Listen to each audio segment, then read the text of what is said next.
as you can see on the screen. And then I want you to look at this. I almost had to make 2 slides because I said, let's get some of your leadership here up on the screen when we introduce you. And she put her leadership up there, and I thought, I'm gonna have to do 2 slides. Let's talk about it real quick. Well, she's president, right? This won't surprise you. I'm gonna let you talk about it too. Active Minds, she's gonna go into more detail, I hope, about that. BCG Campus Ambassador, one of the things we do if you're a partner school with us is we hire students on your campus, like a Samantha at Allen Hancock, to set up a table and talk person to person, peer to peer about the services, because we know that works as well. So she's our BCG Campus Ambassador.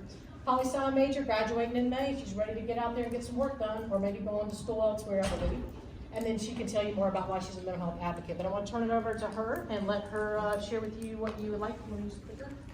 Sure.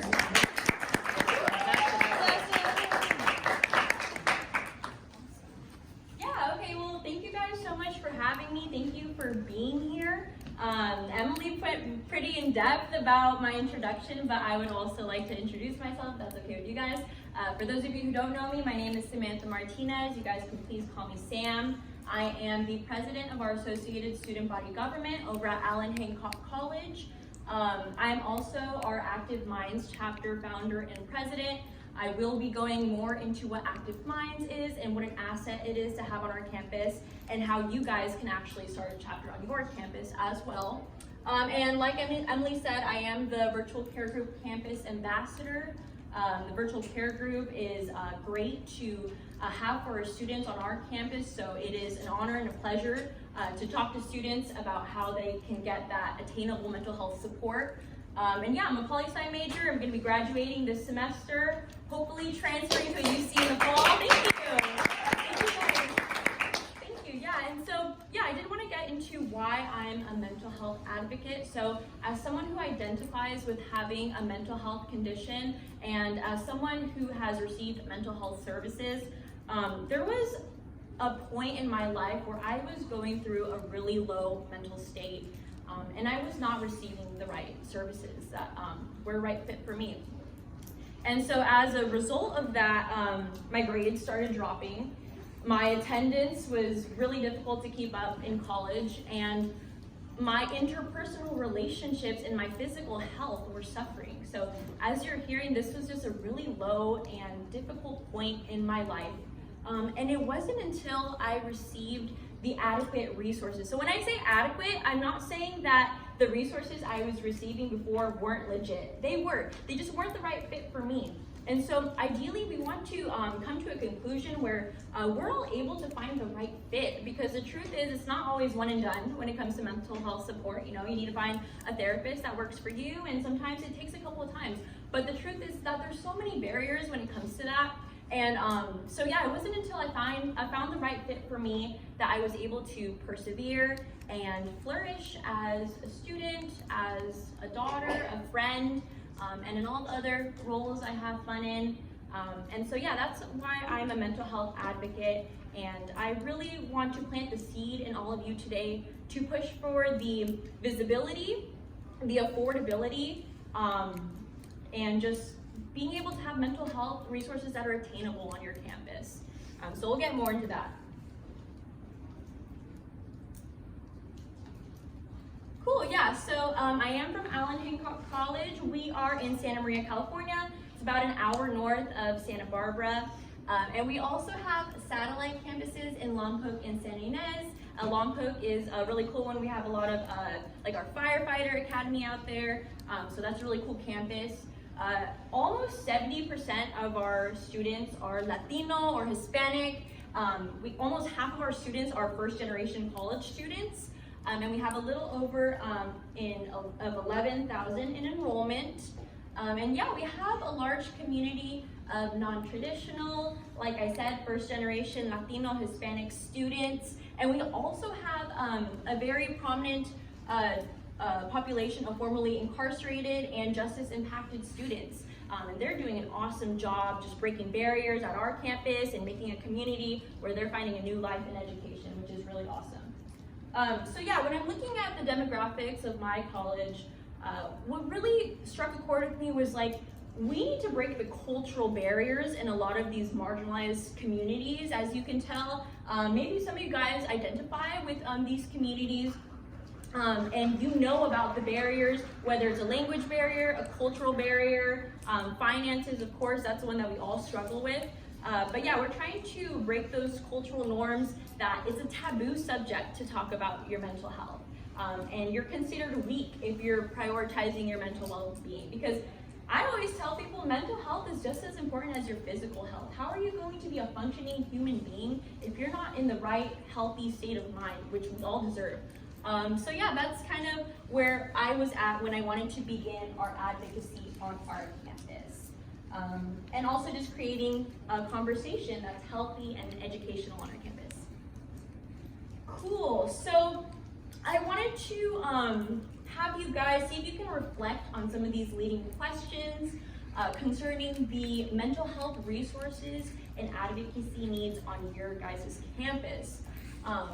So firstly, how many of you, just off the top of your head, can tell me 100% what mental health resources are offered on your guys' campus? Awesome, few of you, okay, a little handful, yeah? Awesome, that's really great. And you know, something to think about is there a desire or a need for more resources, you know, an expansion? Yeah? Well, actually something to bring up.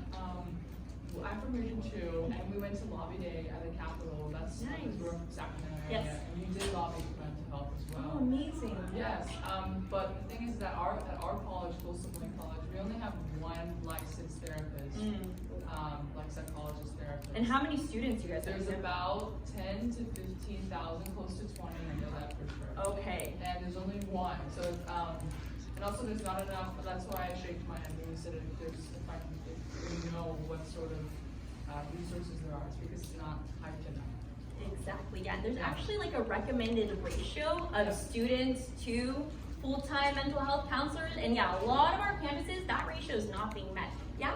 I also wanted to kind of chime in that we used to have an on-site therapist or whatever, but a lot of students kind of found a lot of issues with it just because I don't know if it's just for region, I think we're in region like 6 right now, we just moved to region 5, but it's very ambiguous. Like our therapist was super ambiguous because, you know, he's working with the school instead of like independently, so there's a lot of things that he can and cannot say. So like, it would be like, oh, I'm feeling imposter syndrome, oh, I don't know if I should get Taft College, you know, that's where I go, or like, because I met with him a couple times to just kind of test the waters, and it would be like, oh yeah, I don't know if I should even like be here, whatever, blah, blah. And then I don't think that he was necessarily allowed to say like, oh, you should be at Taft College, you know, if he didn't like it or whatever, like you should, like I think he like kind of had to advocate to the college I was going to, which is understandable, but it's like, I don't know if that's at your guys' school as well, because it's like if you have an on-site therapist, but all they can do is really advocate for the school you're going to, then is it really like unbiased therapy, you know? And so I don't know if like you guys experience that at all, but Well, that's that was really mine that's really interesting. Yeah, thank you so much for sharing your experience. First of all, yeah, I encourage us all. This is a safe space. You know, I would love to hear about your guys' experiences and anything I can do to support you guys on your campus. And also, the first part of mental health advocacy is sharing your story and your personal lived experience. But yeah, you know, like you said, you only had one, and it seemed like he wasn't necessarily specialized, or maybe, you know, his tactics weren't necessarily functioning for your college. So yeah, those are things to keep in mind. And like you, seeing that yourself, you thought you could benefit from those resources, now you can take this experience and advocate, you know, maybe for something better. Comment over here, yeah? Yeah, to speak for my college, we have about 16,000 students, and so far I do not know if there's anyone on campus. They just be advertising email, oh, like there's this app, like go on it, Right. and it takes 30 minutes to register for it, and then it takes another one day to find an appointment for it. I don't know if there's any, because I've never heard of anyone like on site, but we do have like academic counselors, but I don't know if they're certified in this kind of thing, or like if they can help you with it, but at my campus, there's really a need for someone to be there. Like I'm just finding out there's like other therapists on the site, I didn't know that. Because my Yeah. college definitely does not have that. They just like, I think they have a contract with this online service and like, just go on with it. Like, there'll be someone to help you. Yeah, and unfortunately, you'd be surprised, that's a really common experience where some CC students are like, I don't even think we have anyone in person. And so, yeah, we're gonna get more into like analyzing that and reflecting about your guys' personal campus. I mean, it's really interesting to hear that, you know, we're starting at a really good grounding point, but I want to even dive even more and maybe just like open your eyes to even more of that. I want to know, does anyone know where your institution's mental health funding comes from? Do you guys know the amount that you guys are getting? Maybe like a super close guess? Wow, okay, yeah, maybe? Well, I don't know the price of it, but I do know that when it comes to our health resources, all of our nurses and our psychiatrists, they're there for 6 months. Okay, And then they do a reflection of if they, like, how many students they reach. And Right. like they keep count, like, okay, this student community at this amount of time. But it's very anonymously, so they don't have a name, but she tells you like how many students went, and they can always apply for the same position again. okay, But it's more the idea that like if the students didn't reflect nice enough with said psychiatrist or Mhm. nurse, then they can like. so perhaps a contract is maybe what they're on? Sorry, a contract. Yeah, But I kind of miss if raising my hand with what my school does. Yeah. But just shortly, like my school tends to do a lot of like mental health days where we're bringing therapy dogs every month, and during also like when it comes to like we don't have final weeks anymore. yes. We do have finals, Right, but right. we no longer have a week of finals. Mm.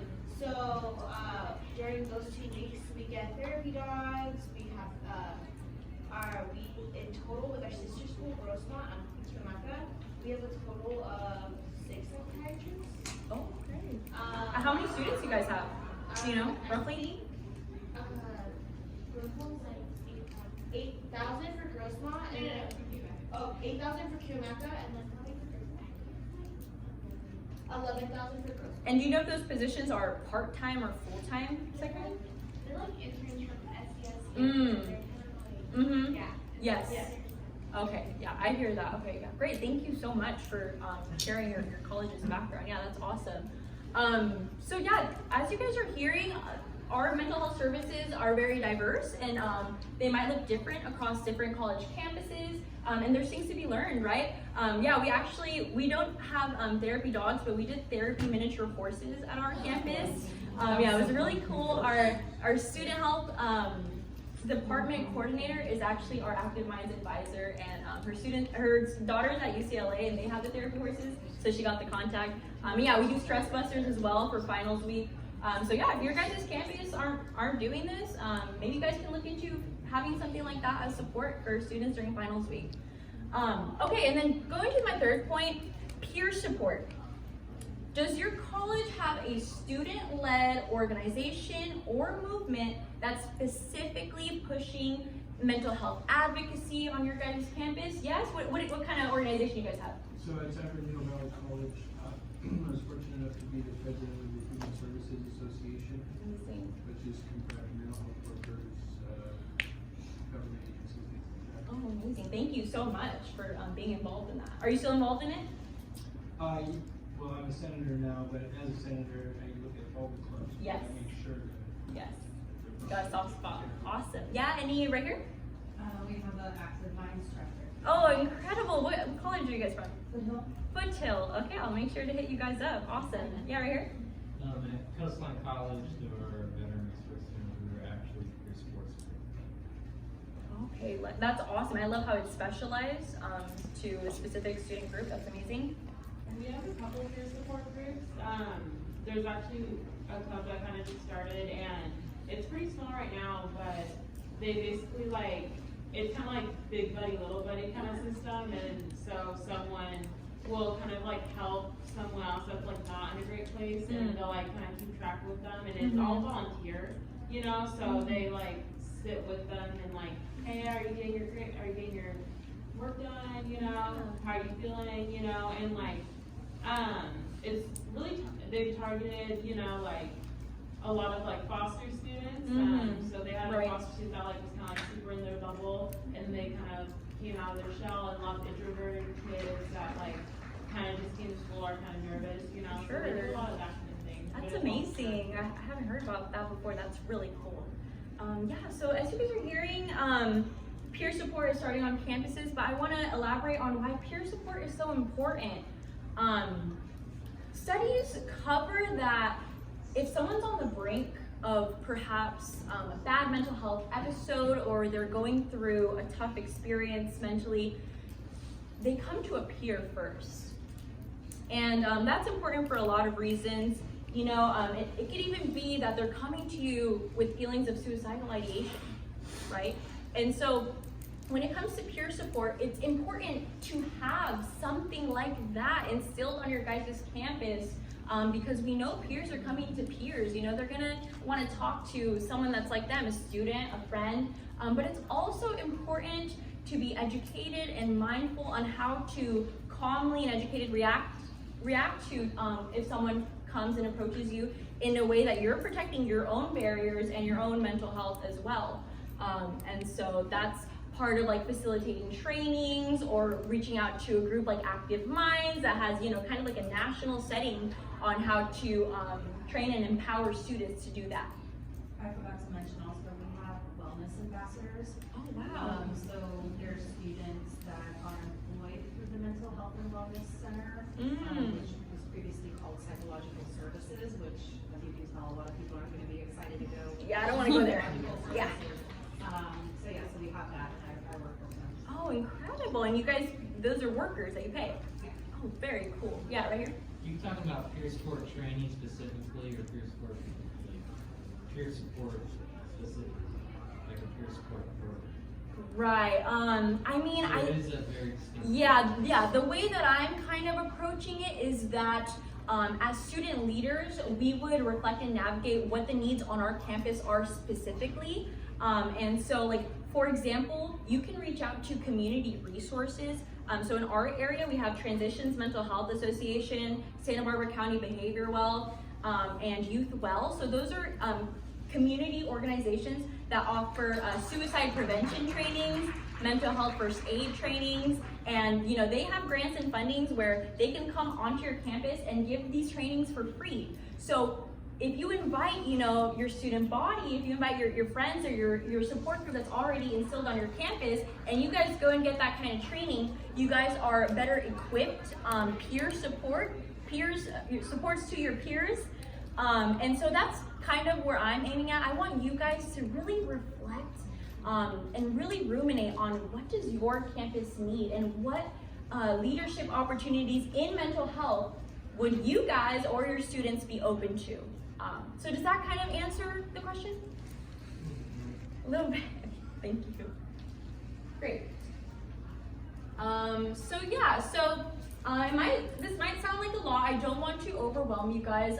If anything, I'm feeling a sense of empowerment in the room. Anyone else kind of feeling that? Like, there's so many ideas that we can gain from each other, and so much support. Like, I'm hearing we got an Active Mind sister over here. Like, that is so cool. And I have cards up here, so if afterwards you guys would like to grab a card or talk to me or grab my phone number, I'm totally open to that as well. But yeah, these are just some things that I have gained in experience as an advocate in the last few years, and kind of what has helped our SBA in guiding towards making actual changes on our campus. And it can be as simple as really utilizing your student reps on administrative councils and committees. So you guys all have student reps on your SBAs that, you know, sit on maybe college council. I sit on college council, foundation board. Yeah, exactly. And so my board does a great job sometimes, and sometimes I'm like, are we really utilizing the student rep to its full potential? Are they asking questions at every meeting and coming back to our meetings and reporting on what they talked about? Are we brainstorming on the initiatives that we want to bring up that they don't know about, that the admin don't know about? So that's something to keep in mind when you guys are having those reps in those really cool spaces. That's a really privileged place to be in, you know. So we have to use that to our full usage. You can also talk to your student government. A lot of us are in the student government, of course. But coming to them, maybe not as, ASBG president, but I'm coming as Active Minds president. Like I want my SBA support in the kind of mental health initiatives that we're pushing forward on our campus. Talking to the student health department, student services, academic senate, they might be called different things on your guys' campus, but kind of, just those top administrative councils and committees that can really facilitate change on your campus. Maybe they're the ones that are pushing forward surveys and trainings, like the apps that I'm hearing. You guys can have an input on if you guys find an app that you like that is maybe better than the one, you guys can get that input and kind of doing research on what information can you guys have access to when it comes to student usage of mental health resources, the funds. I was definitely in a space where I had no idea where my school's mental health funds came from, but maybe you guys can find out by asking the right question. For me, it was asking our student health department coordinator. And then doing research on your own time as well. If you guys are feeling like mental health is a passion that is, already been planted perhaps in your heart, or it's starting to sound really cool and you feel like you could do great things, you guys can do your own research on your own time and find out what community partners or on-campus partnerships you guys can build to strengthen that movement. And then starting initiatives. So my ASBG actually encouraged me to submit a resolution, and we're at the GA, so we're going to talk about it. And so when I had the opportunity to author a resolution, I knew that I wanted it to be mental health advocacy based. And so I submitted one advocating for the SSCCC to support CCCs in getting funding to promote sustainable mental health screening to their students, and then reporting that data so that we can all know what's going on each other's campuses and how we can support and learn from each other, and just have that transparency. Like, are you guys meeting the ratio or are you not? A lot of us are not, of a student to mental health counselor. And that resolution actually passed on the consent agenda today. So thank you guys for supporting that. It's just showing the power that we have, you guys supported me. I have some of my officers right here to write that resolution, and you all supported it in passing today. So that is just a key example of how we can support each other. And then creating student orgs like Active Minds. I'm gonna go into what an asset Active Minds has been for our campus. It actually started off as a mental wellness club that I founded, but then we got reached out to Active Minds, and I'm gonna go into why we said yes to them. And then outreaching to other SBAs. We're at a networking event right now, but I'm sure we also might have some local community colleges. Perhaps they are our neighbors. For us, we have Cuesta, that's like half an hour away, Santa Barbara City College. So, go on their website and see what do they have on their campus. And maybe their SBA is someone that are people that you can reach out to and get some support and ideas to benefit your campus as well. Okay, so now I'm gonna get into Active Minds. I know you know what Active Minds is, but for those of you who don't know what Active Minds is, they are a national mental health advocacy organization, and they specifically cater to be on college campuses. So they are on over 500 college and university campuses nationwide. And so their goal is to empower students on their campus to reduce the stigma surrounding the conversation of mental health, and just create communities of support where we can share what resources are available to us, how the students are feeling, what we need, how we can empower each other. And last year, they actually launched a nationwide chapter launch program for community colleges, which Allen Hancock College took advantage of because they had reached out to our student health coordinator, and so she got back to me. And to start a chapter on your campus, it's completely free. You just need 3 student leaders and 1 advisor, and that's pretty much it. And so the cool thing is that they can take your guys' advocacy to a whole other level. And these are just a few of the things we've It got cut off. Okay, these are just a few of the things we've been able to accomplish in the past year with their amazing support. So the thing about when you're representing a national organization, you have a national network. And like I said, they're on over 500 college campuses. Like those are all students and teams that you guys can collaborate with. They hold monthly chapter networking Zooms where you guys can virtually collab. They also will plug like internship opportunities, research opportunities surrounding mental health. And they have like programs. For example, they are launching Stress Less Week this month, where they told our campus that they would give us $500 to host a Stress Less Week event on our campus, and $200 worth of supplies like pamphlets, flyers. They're even bringing us like skincare masks, like to give out to the students. And so it's just things like that, like you guys, we can benefit a lot from. And so personally, I benefited from starting our Active Minds chapter at Allen Hancock College. And so I really encourage you, if you're interested on just maybe peeking around on their website, they have some just really cool newsletters, and they have their mission. This QR code will actually take you to the community college chapter launch program. So they have like a pamphlet, a template to like work you through how to start one on your campus. I did want to go over a few things that we've been able to accomplish, because I'm really proud, not of myself, but I'm proud of the students for allowing this movement to come to our campus. So we have partnered with the QPR Institute. So what they do is they host QPR trainings. Question, persuade, refer method is what they teach students on. Suicide prevention training. So we've hosted a training. In total, I think we've QPR certified about 100 students this year in 2 different workshops, and it was completely free. It was completely free. We just had a facilitator come over. She was certified to give the training, and it was just such an insightful and eye-opening training, because how often do we get to just say these words freely? You know, like our community is suffering from suicidal ideation, and we have family members, and perhaps we've lost friends, family members, people in our community, maybe even celebrities that you guys really look up to this horrible preventable death. And so that's something that I really wanted to push, is to tell everyone it's preventable, and we can actually have the power to, in an educated and safe way, be a support for people that might be going through that, or for ourselves to educate ourselves on that.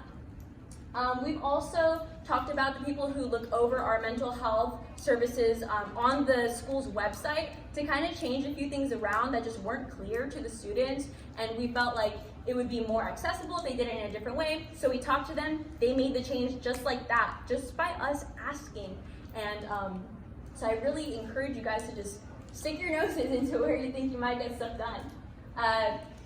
My friend over here kind of touched on hosting stress buster events during finals week, showing students that, you know, we get it. Finals can be so stressful, and they're going through a lot. Perhaps they're pulling all-nighters, studying. Maybe they haven't been eating as well, or hydrating themselves. So like we'll provide, you know, snacks. We had the therapy horses. We had free yoga instructing, chalk drawings. Kids can make slime, not kids, students, my friends. Yeah, a lot of different cool things. And we had tables just spread with the mental health resources that are available on our campus and on our community. We've also gathered donations to fund a mental health advocacy scholarship on my campus. That's the first of its kind. There's no other scholarship that we offer, and we offer over $1 million in scholarships at Allen Hancock College. The foundation is great at giving out scholarships, but there wasn't any to promote a student's mental health advocacy. And so our vision was that students would be promoted to do that in the form of a scholarship, and we got a donation. It's gonna be a $500 scholarship for the next 5 years. So that is just really exciting. And yeah, we only had 3 part-time mental health staff members to treat all of our students on the Santa Maria and Lompoc campus. And we were like, nah, we need a full-time person. And so in collaboration with our student health coordinator and our college president, who's been really supportive, talking to people on academic senate and college council, we have moved so that faculty position was prioritized, and they're moving forward with the hiring process this fall. So we're gonna have a full-time mental health person on our campus. And yeah, finally, something a little bit, oh, thank you. Thank you. Yeah, really exciting, super exciting. And then I touched on submitting a resolution. I'm actually like on cloud 9 that I got passed, thanks to all you guys again. And we also have hosted Q&A panels where we invite our faculty, our staff, club leaders, ASBG or SBA members to sit on a panel and talk about their lived experience, what they think our community and college campus can do better to promote a healthy conversation surrounding mental health. So yeah, those are just a few of the things we've been able to achieve with the help of Active Minds. So if you guys haven't, you can take a picture of this or scan the QR, whatever you want. But yeah, I just wanted to thank you guys so much for letting me come up here and yap. I just love representing our college and mental health advocacy. And talk to me after if you're interested, and I'll pass this back to Emily.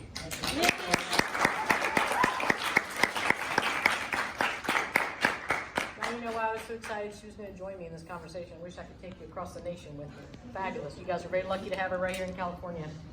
Thank you for the information you shared. A lot of good material here. The next part of what we're going to do for the rest of the time is we're going to have you guys think a little bit more. It's about your advocacy, right? It's about what she shared. It's about your own thoughts, your own